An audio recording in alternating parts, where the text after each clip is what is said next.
Hi all അസ്സലാമു അലൈക്കും. നിങ്ങൾ ഈ കാണുന്നത് നമ്മൾ സവോളയൊക്കെ വഴറ്റിയിട്ട് തക്കാളിയൊക്കെ വഴറ്റി ചെയ്തെടുത്ത ബിരിയാണിയല്ല.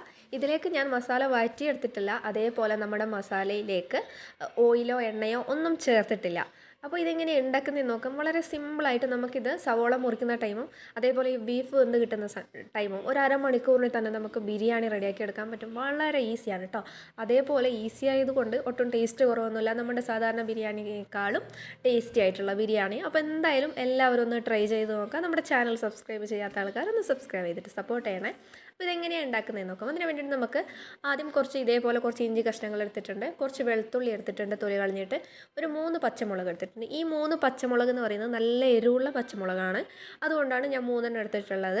അതേപോലെ വലിയ പച്ചമുളകും കൂടിയാണ്. അപ്പോൾ ഇതേപോലെ ഞാനൊന്ന് ക്രഷ് ചെയ്തെടുത്തിട്ടുണ്ട് നമ്മുടെ മിക്സിയുടെ ചെറിയ ജാറിലിട്ടിട്ട്.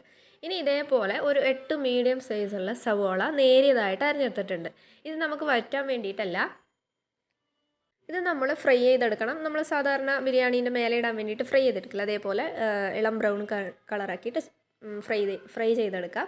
ഇനി ഇതേപോലെ കുക്കറിലേക്ക് ഒരു 3/4 കിലോൻ്റെ അടുത്ത് ഞാൻ ബീഫ് ഇട്ട് കൊടുത്തിട്ടുണ്ട്. കഴുകി വൃത്തിയാക്കിയിട്ട് ബീഫ് ഇട്ട് കൊടുത്തിട്ടുണ്ട്. ഇതിലേക്ക് ആദ്യം തന്നെ ആവശ്യത്തിന് ഉപ്പ് ചേർത്ത് കൊടുക്കുന്നുണ്ട്. ഇനി ഒരു നാരങ്ങയുടെ പകുതി ഇതേപോലെ പിഴിഞ്ഞ് ചേർത്ത് കൊടുക്കുന്നുണ്ട്. ഇനി ഇതിലേക്ക് വേണ്ടത് നമ്മൾ നേരത്തെ ക്രഷ് ചെയ്ത് വെച്ച നമ്മുടെ ഇഞ്ചി വെളുത്തുള്ളി പച്ചമുളകും കൂടി ചേർന്ന ആ ഒരു മിക്സ് ഇതിലേക്ക് ഇട്ട് കൊടുക്കാം. അപ്പോൾ ഇത്രയും ഈസി ആയിട്ട് അതും വളരെ ടേസ്റ്റി ആയിട്ട് തന്നെ ബിരിയാണി ഉണ്ടാക്കാൻ അറിയാത്തവർ ഒരുപാട് പേരുണ്ടാകും. നിങ്ങൾ ഇതൊന്നും ഷെയർ ചെയ്ത് കൊടുക്കണം കേട്ടോ. എല്ലാവർക്കും ഒന്ന് ഷെയർ ചെയ്ത് കൊടുത്തിട്ട് ഹെൽപ്പ് ചെയ്യണേ. അപ്പോൾ ഇനി ഇതിലേക്ക് ഞാൻ ചേർക്കുന്നത് 1 ടീസ്പൂൺ മഞ്ഞൾപ്പൊടിയാണ്, അതേപോലെ 2 ടീസ്പൂണ് ഗരം മസാലപ്പൊടി. ഇത് ടീസ്പൂൺ മുഴുവനായിട്ട് തന്നെ ഞാൻ എടുത്തിട്ടുണ്ട്. ഇനി ഇതിലേക്ക് ഇതേപോലെ 2 സ്പൂണ്, ആദ്യം ടീസ്പൂണാണ് നമ്മൾ ചേർത്തത്, ഇപ്പോൾ 2 സ്പൂണ് മുഴുവനായിട്ട് മല്ലിപ്പൊടി ചേർത്ത് കൊടുത്തിട്ടുണ്ട്. ഇനി ഒരു സ്പൂണ്, ഏകദേശം ഒരു സ്പൂണിൻ്റെ അടുത്ത് ഞാനിപ്പോൾ കാശ്മീരി മുളക് പൊടിയാണ് ചേർത്ത് കൊടുത്തിട്ടുള്ളത്. നല്ലൊരു കളറിന് വേണ്ടിയിട്ടാണ് ഞാനിപ്പോൾ ഇത് ചേർത്ത് കൊടുത്തിട്ടുള്ളത് കേട്ടോ. എരിവുള്ള മുളക് പൊടി നമുക്ക് സ്കിപ്പ് ചെയ്യാം. പിന്നെ ഇതേപോലെ ഒരു 2 ടേബിൾ സ്പൂണിൻ്റെ അടുത്ത് തൈര് ചേർത്ത് കൊടുത്തിട്ടുണ്ട്.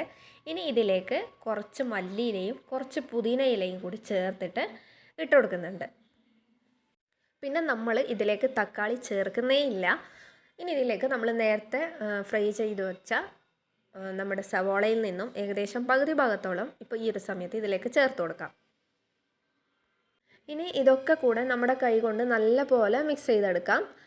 നമ്മുടെ ഇഞ്ചി വെളുത്തുള്ളി പേസ്റ്റും അതേപോലെ നമ്മുടെ ചേർത്ത പൊടികളും എല്ലാം എല്ലായിടത്തും എത്തുന്ന രീതിയിൽ തന്നെ നല്ല പോലെ മിക്സ് ചെയ്ത് കൊടുക്കുക. അതേപോലെ ഞാനിതിലേക്ക് കുറച്ചും വെള്ളം ഒഴിക്കുന്നില്ല, ഒട്ടും വെള്ളം ഒഴിക്കാതെയാണ് നമ്മളിത് വേവിച്ചെടുക്കുന്നത്. ഓൾറെഡി നമ്മൾ നാരങ്ങ നീര് പിഴിഞ്ഞ് കൊടുത്തിട്ടുണ്ട്. പിന്നെ നമ്മളൊരു 2 ടേബിൾ സ്പൂണോളം തൈരും കൂടി ചേർത്തതാണ്.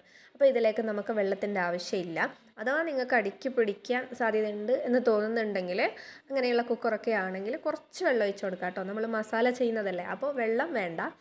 അപ്പോൾ ഇതേപോലെ ഞാൻ നല്ല പോലെ മിക്സ് ചെയ്തെടുത്തിട്ടുണ്ട്. ഇനി ഇതിപ്പോൾ ഞാൻ മൂടി വെച്ചിട്ട് ലോ ഫ്ലെയിമിൽ ഒരു അരമണിക്കൂർ വെച്ചിട്ട് വേവിച്ചെടുത്തതാണ്. അപ്പോൾ അരമണിക്കൂറിൽ നല്ല പോലെ വെന്ത് വന്നിട്ടുണ്ട്. ആദ്യം ഒരു ജസ്റ്റ് മീഡിയം ഫ്ലെയിമിൽ വെച്ചിട്ട് നമുക്കൊരു വിസിലാക്കി എടുക്കാം. അത് കഴിഞ്ഞിട്ട് ലോ ഫ്ലെയിമിലേക്ക് മാറ്റിയിട്ട് അരമണിക്കൂർ വെച്ച് കൊടുക്കാം. ഇനി ഇതേപോലെ നമ്മൾ അത് വെന്ത് വരുന്ന സമയത്ത് നമുക്ക് ചോറ് റെഡിയാക്കി എടുക്കാം. ഇതേപോലെ ഒരു പാത്രത്തിലേക്ക് 2 ടേബിൾ സ്പൂണോളം നെയ്യ് ഒഴിച്ച് കൊടുത്തിട്ടുണ്ട്. പിന്നെ ഒരു 4 ഏലക്കായ ഇട്ട് കൊടുത്തിട്ടുണ്ട്. അതേപോലെ ഒരു 4 കുഞ്ഞു പീസ് നമ്മുടെ പട്ട ചേർത്ത് കൊടുത്തിട്ടുണ്ട്. ഒരു 4 ഗ്രാമ്പും കൂടി ഇട്ട് കൊടുത്തിട്ടുണ്ട്. ഇനി ഇതിലേക്ക് നമ്മൾ അരി എടുത്തതിൻ്റെ ഇരട്ടിയായിട്ട് വെള്ളം ഒഴിച്ച് കൊടുക്കുക. ഇപ്പോൾ ഞാനിപ്പോൾ 4 കപ്പാണ് അരി എടുത്തിട്ടുള്ളത്, 250ൻ്റെ കപ്പിൽ. പിന്നെ ഇതേപോലെ ഞാൻ കുറച്ച് കറിവേപ്പില ഒരു നല്ല ഫ്ലേവറിന് വേണ്ടിയിട്ട് ഇട്ട് കൊടുത്തിട്ടുണ്ട് കേട്ടോ. അപ്പോൾ ഞാനിപ്പോൾ ഇതിലേക്ക് 4 കപ്പ് അരിക്ക് ഞാൻ ജീരകശാലയുടെ അരിയാണ് എടുത്തിട്ടുള്ളത്, ബിരിയാണിയുടെ. അപ്പോൾ ഇതിലേക്ക് ഞാൻ 4 കപ്പ് അരിക്ക് 7.25 കപ്പിൻ്റെ അടുത്ത് വെള്ളം ചേർത്ത് കൊടുത്തിട്ടുണ്ട്. ആവശ്യത്തിന് ഉപ്പും കൂടി ചേർത്തിട്ട് ഇതേപോലെ ഒന്ന് തിള വരുന്ന സമയത്തേക്ക്, ജസ്റ്റ് ഒന്ന് ഇതേപോലെ കുമിളകൾ അടിയിൽ നിന്ന് വരുന്ന ഒരു സമയത്തേക്ക് ഞാൻ ഇതിലേക്ക് അരി ചേർത്ത് കൊടുക്കുന്നുണ്ട്. നമ്മൾ അരി ചേർത്ത് കഴിയുമ്പോഴത്തേക്കും ഇത് നല്ല പോലെ പതുക്കാൻ തുടങ്ങും. അപ്പോൾ നല്ല പതച്ചതിന് ശേഷം തന്നെ ചേർക്കണമെന്നൊന്നുമില്ല. അപ്പോൾ ഇതേപോലെ ചേർത്ത് കൊടുത്തിട്ട് ജസ്റ്റ് ഒന്ന് ഇളക്കി കൊടുത്തതിന് ശേഷം ഇതൊന്ന് നല്ല പോലെ പതുക്കാൻ വേണ്ടിയിട്ട് കാത്തിക്കാം. നല്ല പോലെ പതച്ചതിന് ശേഷം നമുക്ക് ഫ്ലെയിം കുറച്ച് പതച്ചിട്ട് വെള്ളം ഒന്ന് ഊറി വരില്ലേ, ജസ്റ്റ് ഒന്ന് വെള്ളം വറ്റി വരുമ്പോഴത്തേക്ക് നമുക്കിതൊന്ന് മൂടിക്കൊടുത്തിട്ട് വേവിച്ചെടുക്കാം. ഇതേപോലെ ഇങ്ങനെ ആവുന്ന ഒരു സമയത്ത് ഇതിൻ്റെ ഫ്ലെയിം കുറച്ചിട്ട് നമുക്കിത് വേവിച്ചെടുക്കാം. പിന്നെ നമ്മളിത് ദമ്മിട്ട് വെക്കുന്നുണ്ട്. അതുകൊണ്ട് തന്നെ ഒരു 80% ഇതിന്ന് നമുക്ക് വെന്ത് കിട്ടിയാൽ മതി. ഇതേപോലെ ഇടയ്ക്കൊന്ന് തുറന്ന് നോക്കിയിട്ട് ജസ്റ്റ് ഒന്ന് ഇളക്കി കൊടുത്തിട്ട് വീണ്ടും മൂടി വെച്ചിട്ട് ഒരു വേഗം തന്നെ നമ്മുടെ റൈസ് വേഗം തന്നെ വെന്ത് കിട്ടും. അപ്പോൾ വേവിച്ചെടുക്കുക അതേപോലെ. പിന്നെ ഉള്ളി നമ്മൾ സവോള ഇത് ഫ്രൈ ചെയ്തെടുക്കുന്നതൊന്നും ഞാനിപ്പോൾ ഇതിൽ കാണിച്ചിട്ടില്ല. നമ്മുടെ വീഡിയോ ലോങ് ആയി പോവും. പിന്നെ അതേപോലെ ഏകദേശം എല്ലാവർക്കും ഫ്രൈ ചെയ്യാനൊക്കെ അറിയുന്നതല്ലേ, അതുകൊണ്ടാണ് ഞാനത് സ്കിപ്പ് ചെയ്തിട്ടുള്ളത് കേട്ടോ. ഇതാണ് നമ്മൾ ഒട്ടും വെള്ളം ചേർക്കാതെ ഒട്ടും നെയ്യും ഒന്നും ചേർക്കാതെ റെഡിയാക്കിയെടുത്ത നമ്മുടെ മസാല, ബീഫിൻ്റെ മസാല ഇതാണ്. അപ്പോൾ ഞാനിപ്പോൾ ദമ്മിടാൻ വേണ്ടിയിട്ട് ഒരു പാത്രം അടുപ്പത്ത് വെച്ച് കൊടുത്തിട്ടുണ്ട്. ഇനി ഇതിൻ്റെ അടിഭാഗത്തായിട്ട് നമ്മൾ കുറച്ച് മസാല ഇട്ട് കൊടുക്കുക. അടിഭാഗത്ത് എല്ലായിടത്തും എത്തുന്ന രീതിയിൽ തന്നെ മസാല ഇട്ട് കൊടുക്കുക. കുറച്ച് വെള്ളം ഒക്കെ ഉള്ളത് നമ്മുടെ നീരൊക്കെ ഈ ഒരു അടിഭാഗത്തേക്ക് ഒഴിച്ചു കൊടുക്കുക കേട്ടോ. ഇതിലൊട്ടും നമ്മൾ ബിരിയാണി ചെയ്തെടുക്കുന്ന സമയത്ത് ഒട്ടും വെള്ളമൊന്നും ഉണ്ടാവുന്നില്ല. അപ്പോൾ ഇതേപോലെ ചെയ്ത് കൊടുക്കാം. അപ്പോൾ ഈ ഒരു സമയത്ത് നിങ്ങൾക്ക് ഈ വീഡിയോ ഇഷ്ടപ്പെടുന്നുണ്ടെങ്കിൽ ഒന്ന് ലൈക്ക് ചെയ്യണേ. ഇനി ഇതിൻ്റെ മേലെയായിട്ട് നമുക്ക് ചോറിട്ട് കൊടുക്കാം. നമ്മുടെ പകുതി ഭാഗം ചോറ് ഇതിൻ്റെ മേലെയായിട്ട് ഇപ്പോൾ ഇട്ട് കൊടുക്കുന്നുണ്ട്. നമ്മൾ ഓൾറെഡി മസാലയിൽ പുതിനയും മല്ലിയിലയും ഒക്കെ ചേർത്തതാണ്. അതുകൊണ്ട് തന്നെ നമ്മളതിൻ്റെ മേലെയായിട്ട് പ്രത്യേകിച്ച് പുതിനയിലും മല്ലിയിലൊന്നും ചേർത്ത് കൊടുക്കുന്നില്ല. അതേപോലെ നമ്മുടെ ചോറിന് കറിവേപ്പില ഇടുന്നത് കൊണ്ട് തന്നെ ഒരു പ്രത്യേക മണവും ടേസ്റ്റും ഒക്കെ ഉണ്ടാവും. അപ്പോൾ ഇതുവരെ അങ്ങനെ ചെയ്യാത്തവരാണെങ്കിൽ ഒന്ന് ചെയ്ത് നോക്കാം കേട്ടോ. അപ്പോൾ പകുതിയോളം ചോറ് ഞാൻ ഇതേപോലെ അതിൻ്റെ മേലെ ഇട്ട് കൊടുത്തിട്ട് ഇനി ഇതിൻ്റെ മേലെ നമ്മൾ ബാക്കിയുള്ള മസാലയും കൂടി ഇട്ട് കൊടുത്തിട്ടുണ്ട്. ഇനി ഇതിലേക്ക് നമ്മൾ നേരത്തെ ഫ്രൈ ചെയ്ത് വെച്ച സവോള കുറച്ച് ചേർത്ത് കൊടുക്കുക. അതേപോലെ കുറച്ച് മല്ലിയിലയും പുതിനയിലയും കൂടി ചേർത്ത് കൊടുക്കാം. ഇനി ഇതിൻ്റെ മേലെയായിട്ട് നമ്മൾ ബാക്കി വെച്ച ചോറ് അതും കൂടി ഇട്ട് കൊടുക്കുക. അപ്പോൾ ദമ്മിടുന്നതൊക്കെ എല്ലാവർക്കും ഏകദേശം അറിയുന്നതല്ലേ. അപ്പോൾ എന്നാലും ഞാനിപ്പോൾ ഇവിടെ കാണിക്കുന്നുണ്ട്.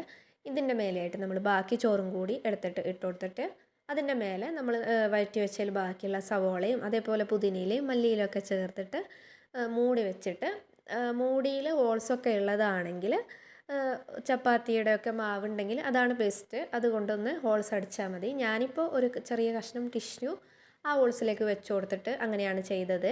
പിന്നെ ഇതിൻ്റെ അടിഭാഗത്തായിട്ട് നമ്മൾ ഉപയോഗിക്കാത്ത തവയൊക്കെ ഉണ്ടെങ്കിൽ അത് വെച്ച് കൊടുക്കാം. അല്ലെങ്കിൽ ഇപ്പോൾ അടിഭാഗത്തേക്ക് വെക്കുന്ന പാത്രങ്ങളൊക്കെ ഉണ്ടല്ലോ അതായാലും മതി. അപ്പോൾ ഞാൻ അതുപോലെ ഒന്ന് വെച്ച് കൊടുത്തിട്ട് ആണ് ദമ്മിട്ടെടുത്തിട്ടുള്ളത്. ഇപ്പോൾ നമ്മൾ സാധാരണ ബീഫ് ബിരിയാണിയൊക്കെ റെഡിയാക്കുന്ന സമയത്ത് നമുക്ക് ഒരുപാട് ടൈം വേണം. അതേപോലെ നമ്മൾ മസാലയൊക്കെ വഴറ്റിയെടുക്കണം. സവോളയായാലും അതിൻ്റെ കൂടെ തക്കാളിയൊക്കെ ചേർത്തിട്ടാണ് നമ്മൾ ചെയ്യുന്നുള്ളത്. ഇതിലിപ്പോൾ തക്കാളി ചേർത്തിട്ടില്ല എന്ന് വിചാരിച്ചിട്ട് അതിൻ്റെ ഒരു കുറവ് നമ്മുടെ ബിരിയാണിക്ക് കാണുന്നില്ല. എന്തായാലും എല്ലാവരും മസ്റ്റായിട്ട് ട്രൈ ചെയ്ത് നോക്കാം. അപ്പോൾ ഇതിന് മുന്നേ യൂട്യൂബിൽ ഈ ഒരു റെസിപ്പി ഉണ്ടോ എന്നുള്ളത് എനിക്കറിയില്ല. അപ്പം ഞാൻ യൂട്യൂബ് കണ്ടിട്ടില്ല ഇതുവരെ, ഇങ്ങനൊരു റെസിപ്പി ഞാൻ കണ്ടിട്ടില്ല. അപ്പം ഞാനിത് സ്വന്തമായിട്ട് ട്രൈ ചെയ്തതാണ്. അപ്പോൾ എല്ലാവരും മസ്റ്റായിട്ട് ട്രൈ ചെയ്ത് നോക്കുക. എന്തായാലും നിങ്ങൾക്ക് വീഡിയോ ഇഷ്ടപ്പെട്ടെന്ന് കരുതുന്നു. നമ്മൾ ഓൾറെഡി മല്ലിപ്പൊടികളൊക്കെ ഇതിലേക്ക് ചേർത്തുകൊണ്ട് തന്നെ നമ്മൾ ബിരിയാണിക്ക് നല്ല കളറും കൂടിയുണ്ട്. അപ്പോൾ എന്തായാലും നിങ്ങൾക്ക് വീഡിയോ ഇഷ്ടപ്പെട്ടെന്ന് കരുതുന്നു. നമ്മളുടെ ബിരിയാണി ഇപ്പോൾ ഇവിടെ റെഡിയായി വന്നിട്ടുണ്ട്. എല്ലാം കൂടി ഒന്ന് മിക്സ് ചെയ്തെടുത്തിട്ടാണ് ഇപ്പോൾ ഞാനുള്ളത്. നിങ്ങൾക്ക് വേണമെങ്കിൽ കുറേശ്ശായിട്ട് മിക്സ് ചെയ്തിട്ട് അങ്ങനെയും ചെയ്യാം കേട്ടോ. അപ്പോൾ നിങ്ങൾക്ക് എന്തായാലും വീഡിയോ ഇഷ്ടപ്പെട്ടെന്ന് കരുതുന്നു. വീണ്ടും നല്ലൊരു വീഡിയോ ആയിട്ട് വരാം. അതുവരെ ബായ്, അസ്സലാമു അലൈക്കും.